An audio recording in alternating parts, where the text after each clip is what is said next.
I, 23 female, have a younger sister, Lisa, 18 female, who I believe is the true incarnation of evil on earth.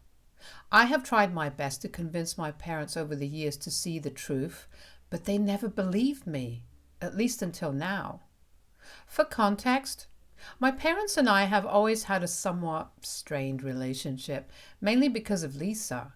My parents absolutely adore her because my mother had a miscarriage and she lost the baby, which deeply affected her. Lisa, born a few years later, was regarded as their miracle child, a beacon of hope and joy that healed the pain of their previous loss. My parents showered her with affection and attention, turning her into the center of our family universe. Now, let me be clear. I loved my younger sister when we were children. It's just that I slowly started realizing that Lisa had an incredible talent for manipulation that none of my family members were able to grasp. She knew how to twist the story in her favor, and she was a master at playing the victim card. Once on my birthday, I got this amazing antique pocket watch from our grandparents. I was so happy with it, as my grandmother told me that it was a family heirloom. But Lisa, well, she was clearly jealous and kept asking if I could share it with her. I said no because it was a gift for me on my birthday. She tried to persuade our parents, but since it was from our grandparents, they couldn't do much. That night, Lisa, who knew I was terrified of spiders, placed a house spider inside my pillowcase, ensuring I would discover it when I went to bed. I awoke to the horrifying sensation of a spider crawling over my skin and started screaming. My parents rushed to my room in concern. Lisa acted all surprised and caring, but later she admitted to me with a creepy grin when we were alone that she put the spider there to teach me a lesson. I was shocked by how casually she confessed without any remorse. Another time, I remember when I had a crush on my classmate, Mark, and I finally had the courage to invite him over to watch a movie with me. I was feeling all giddy and excited and had carefully picked out a dress to impress him. But as soon as Mark arrived at our house, Lisa deliberately spilled a glass of juice all over my dress and started laughing at me. I was mortified and had to change, all while trying to hide my embarrassment. As if that wasn't enough, Lisa started telling Mark embarrassing stories from my childhood, making me feel utterly humiliated. She didn't leave us both alone the entire time we watched the movie. When Mark was about to leave, Lisa smirked and told him that he could do much better than me. Mark, who had been uncomfortable the entire time, left in a hurry. I just couldn't believe how cruel and cunning my younger sister could be. Over the years, I told my parents about her antics several times, but they always chalked it up to her being young and naive. They just couldn't see her for who she really was. Whenever I complained, they just dismissed me and thought of me as the troublemaker in the family, so I eventually stopped speaking up about her. Lisa continued being their favorite child, while I, always straightforward, often felt like the outsider in my own family. I focused on my studies and managed to get into a good college. This gave me a chance to move out of our house and have a better life in college. However, every time I returned home during breaks, Lisa made it abundantly clear that she despised having me back in the house. She would deliberately ignore me, refusing to engage in even the most basic of conversations. During family meals, she would avoid sitting next to me or interrupt me if I was talking to our parents. Her constant need to undermine my presence was evident that she despised the idea of me being around and was determined to make my visits as uncomfortable as possible. Lisa even used to mess with my stuff, pretending that she needed to borrow things, but would often damage them or lose them instead. My parents did nothing when I tried to complain and instead urged us to get along with each other. As a result, I began avoiding coming home during breaks. I would come up with excuses to spend my breaks with my college friends' families instead. Truth be told, my parents don't mind as much and chalked it up to me being independent and wanting to enjoy some time away from home. When Lisa graduated from high school, she didn't have the grades for college, so she settled for community college instead. This meant that she never had to move out of our parents' place. These days, I am working at a multinational corporation in San Francisco, and I genuinely enjoy my job. I sometimes stay in touch with my parents, but I rarely visit back home. I don't maintain any contact with Lisa whatsoever. Now, coming on to the story, my father recently had a near fatal heart attack. Fortunately, he survived by some miracle and was rushed to a hospital. When my mother called to tell me about it, I immediately booked my tickets and flew back home to be there for them. The doctors prescribed numerous medications for my father and strongly advised him to start working out. Since being discharged, my father has expressed spending more time with us as a family and told me how lucky he was to be saved from the brink of death. I understood where my dad was coming from, so I continued spending a few days at our house. My job has the option to work remotely, so it was no problem. However, I noticed that Lisa was deeply agitated that I was back. I tried my best to avoid her because we were both older now and I didn't want to argue after our dad's heart attack. One morning during breakfast, my father suggested that we all go on a family vacation, as it had been a long time since we all went somewhere together. Initially, I had my reservations, but knowing how important it was to my dad, I agreed. As for Lisa, well, she wasn't thrilled about it, but she had no choice but to go along with the plan. My father made all the arrangements for our flights and accommodations. I had planned my leave from work well in advance and informed my colleagues not to contact me during this time, as I genuinely wanted to enjoy quality time with our parents. However, when we arrived at the airport, I found out that my flight ticket had been cancelled. I exchanged puzzled looks with my father, who kept insisting that he had booked and paid for my ticket. When we checked further, it turned out that out of the 4 tickets, the one with my name on it in particular had been mysteriously cancelled. As I stood there trying to comprehend the situation, I looked over at Lisa. She had a sly smile on her face as she stared at me. It was a look I had seen so many times before, the same expression she wore when she had successfully pulled off one of her manipulative tricks. I realized at that moment that she was the one who had cancelled my ticket, probably from my father's computer. I started yelling at her. She continued to stand there smiling at me. I pointed out to my parents that it was Lisa's doing, as she never wanted me to go on this family vacation in the first place. Instead of believing me, my mother immediately dismissed my claims, saying, "Your sister would never do something like that." She went on to tell me that I should stop being jealous of my younger sister and that it was just a freak accident that my ticket had been cancelled. My father also tried to justify that this might have been an airline mistake and I should not blame it on my sister. I was utterly frustrated that my parents couldn't fathom that their beloved miracle child would be behind such a deception. At this point, there was nothing that I could do. My ticket was already cancelled and there were no other flights for that day. While it was possible for me to catch a flight the next day, I didn't relish the idea of returning home, booking a new flight and traveling alone. After all, this was supposed to be a family trip. I was also dreading sharing a room with Lisa during this trip.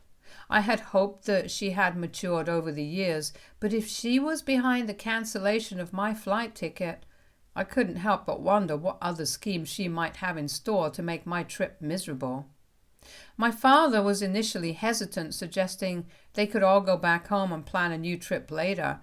But he then started talking about how it had been ages since he went on a vacation. My mother agreed, telling me that I always travel a lot for work, so I wasn't going to miss out on much on this trip if I didn't go. Their comments really got to me. It felt like they wanted me to insist they continue to go on this vacation without me. I told them that they were welcome to continue with their vacation if they wanted, and they readily agreed. Although I didn't want the money they had spent on the tickets and rooms to go to waste, I was sad that they didn't care whether I joined them or not. It became clear that they didn't mind going on this family vacation as a family of 3. So there I was, standing alone at the airport as my parents and Lisa headed for their much-anticipated vacation. I decided to return to my home in San Francisco, not wanting to spend a day further alone in our family house. I tried my best to put the incident behind me and focused on enjoying the rest of my leave that I had already taken from my work. I reconnected with old friends and spent my days engrossed in books, turning my break into a solo staycation. During the trip, my parents would sometimes video call me and I could see how much they were enjoying the trip without me. It was like my absence didn't really affect their trip in any way. Although I wasn't too heartbroken about missing the vacation, I couldn't help feeling excluded. It was yet another reminder of the favoritism that had always existed in our family. I hoped that someday they would see through Lisa's true nature, and I guess my wish finally came true. A few days into their vacation, I woke up to several missed calls from my mother. Worried that my father's health might have taken a sudden downturn, I immediately called her back. Thankfully, she picked up, but she sounded extremely distressed. I asked her if everything was okay, and she went on to explain that something deeply troubling had happened. Apparently, my parents had noticed that my father's essential heart medications were disappearing day by day. It was an alarming situation as my father couldn't afford to miss his medication given his fragile health. They were in a foreign country and didn't know if the same medicine would be available outside of the US. They were genuinely concerned about the missing pills and searched their room everywhere, in vain. My mother had gone to Lisa's hotel room, which was adjacent to theirs, to borrow some sunscreen while Lisa was out. To her utter shock and dismay, she discovered all the missing medicines carefully tucked away inside Lisa's bedside table. It was a chilling revelation, and she immediately called for my father. He rushed in and found all his medication that had gone missing the last few days. I guess this is when the truth dawned on them that their beloved daughter, the so-called miracle child, had been intentionally jeopardizing my father's health and putting him at great risk. My mother's voice quivered as she asked if they should confront Lisa about this. I asked her to not speak to Lisa about this until they were back home. They needed to gather their thoughts, emotions, and evidence to face Lisa with the undeniable truth. I knew that speaking to Lisa now would be futile, as she was a master manipulator and would likely concoct excuses to evade responsibility. However, something unexpected must have transpired that night, and my parents must have confronted her about it. I received a late-night call from my father, his voice trembling as he informed me that Lisa was in jail. I was taken aback. He recounted that Lisa had a full-blown tantrum when they asked her about the medications, throwing objects and shouting insults. Her rage was targeted primarily at my father, accusing him of booking a ticket for me when he should have never allowed me on their family vacation.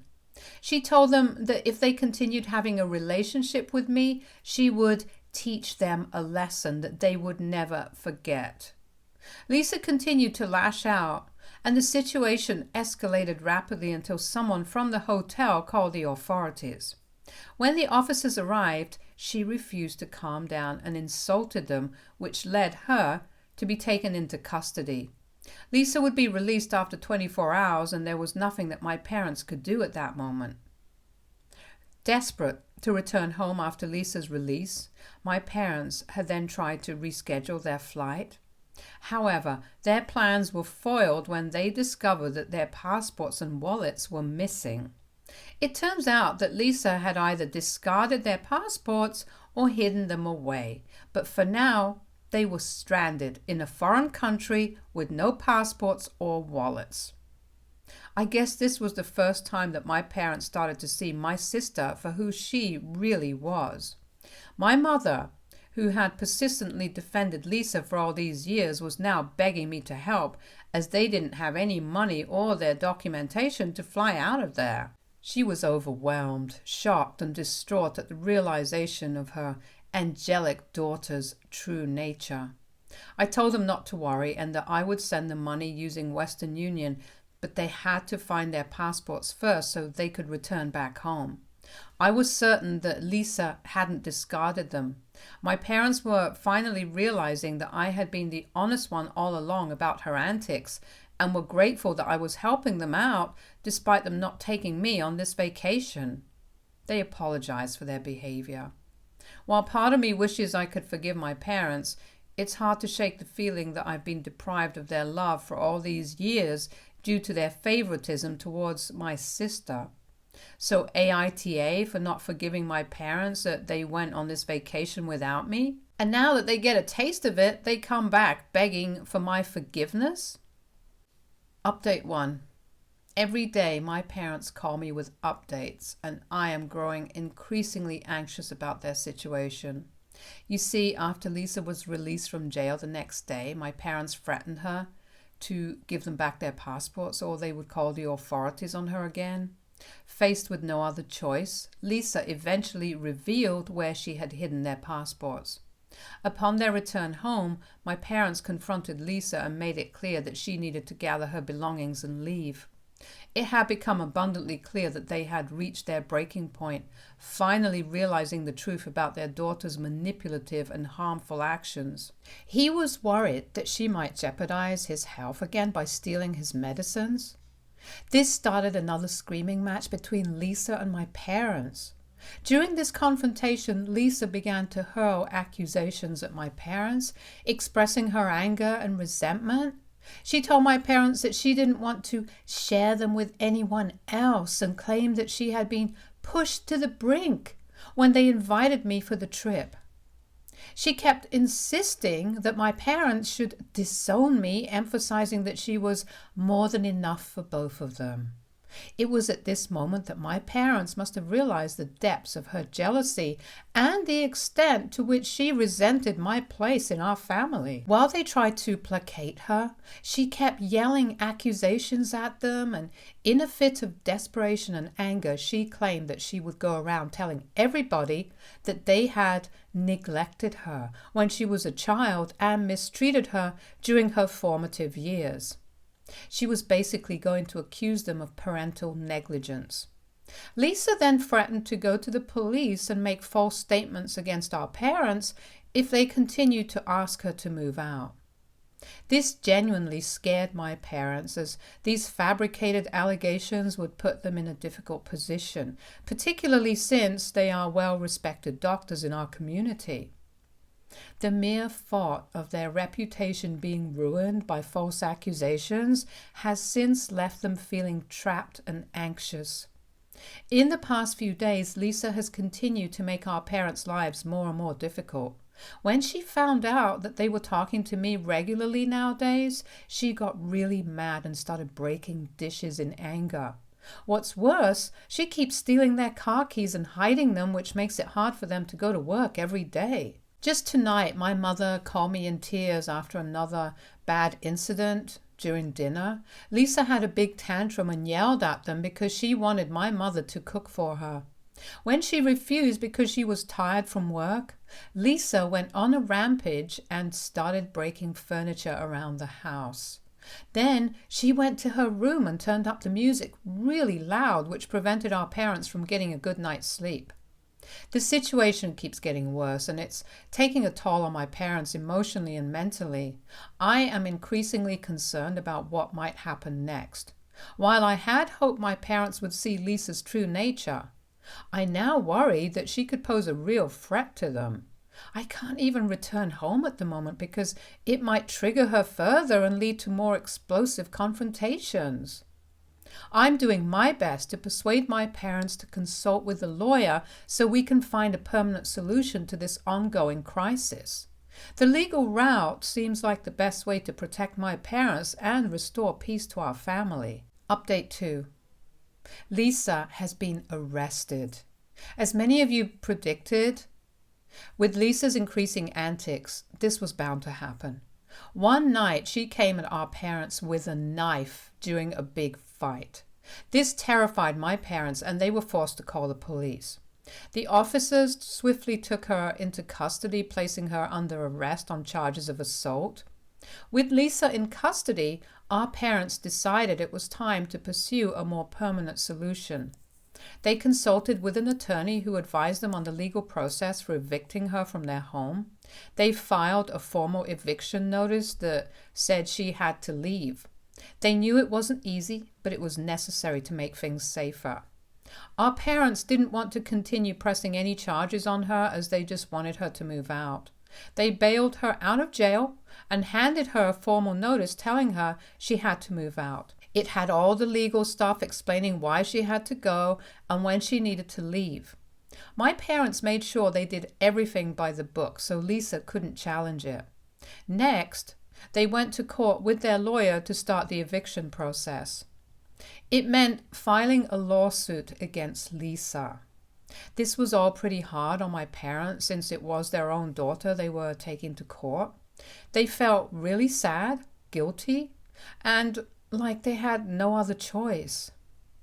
The court finally gave an official order that said Lisa had to leave the house. If she didn't go on her own, they would have the legal right to make her leave the property. Lisa is going to be out by next week. My parents can finally breathe a sigh of relief, knowing that they have taken a step towards getting their home and peace back. It's been a tough road, but they're hopeful that things will get better once Lisa moves on. I have stayed in touch with them throughout this ordeal and plan on bringing them over to San Francisco for a few weeks. It's a way to give them a break and let them relax after all they have been through. I am sure they could use a change of scenery and some time away from the stress Lisa has caused. Plus, it'll be a chance for us to spend some quality time together, and I want to support them as much as I can. Update 3. I have received hundreds of comments under my post, and it's taken me some time to go through them. Many of you have suggested that we should consider getting Lisa checked out to see if there might be a mental health issue at play here. The thing is that since she's an adult, we can't force her to go for a checkup against her will. Due to her sudden violent outbursts, we don't want to push her and make this situation more complicated than it already is. As I mentioned in my last update, my parents flew down to San Francisco to spend a few days with me. They are here to take some time away after what they went through the last few months. Yesterday evening, as we gathered around the dining table in my cozy apartment, my parents began to open up to me, their voices laced with humility and regret. They admitted that they had been blind to Lisa's true nature over all the years and begged for my forgiveness. My father expressed his remorse for not heeding my warning earlier. He admitted that they never expected Lisa to turn out this way and were unable to see the truth that lay beneath her charming facade. My mother echoed my father's sentiments and acknowledged the gravity of their mistake in dismissing my concerns about Lisa's behavior over the years. Her voice trembled as she voiced the pain of realizing how they had failed me by favoring her. I let them know that I appreciated them taking the first step in seeking my forgiveness.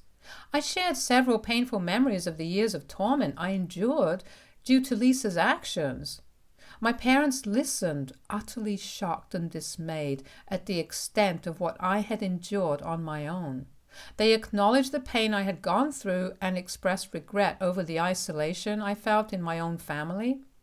My parents recounted how their favoritism towards Lisa had clouded their judgment because they never had expected to get pregnant with her and always considered her to be their miracle baby.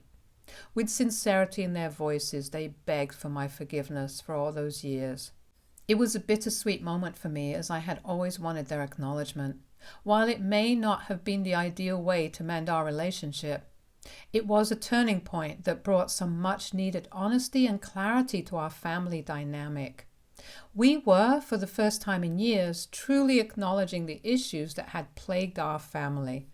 I told them that it would take me some time to trust them again, and we all agreed to work through this together. For now, I plan to make the most of the time I have with my family while they are here with me for the next few days. Update 4. As the days passed, my parents and I spent more time together exploring the vibrant streets of San Francisco, enjoying leisurely meals and simply relishing each other's company. It has been quite a journey to reconnect with each other by rebuilding the bonds that had been frayed for years of favoritism and denial. I came to understand that their decision to seek solace with me was not just about physical distance from Lisa, but a desire to rebuild the family they had almost lost. They needed a fresh start, and so did I. My parents and I have since discussed what to do with Lisa. She is currently staying at one of her friends' homes. We can't simply abandon her despite the turmoil she has caused in our lives. As parents, my mom and dad feel a profound sense of responsibility towards their daughter, even if her actions have been unforgivable. We have come to terms with the fact that her behavior might not be just willful mischief, but might be indicative of deeper issues. We plan to explore the possibility of a mental health evaluation to better understand her condition. However, since Lisa is an adult, we can't force her into such an assessment and plan to find a way to encourage her to seek help voluntarily. My parents plan on reaching out to Lisa once they are back home to see if she is open to a discussion. I don't want to contact her because she still holds a strong grudge against me, and I'm trying not to worsen the situation for the sake of her mental health. Considering the past incidents of aggression and violence, I have encouraged my parents to meet her at a public place so that she would be forced to control her emotions.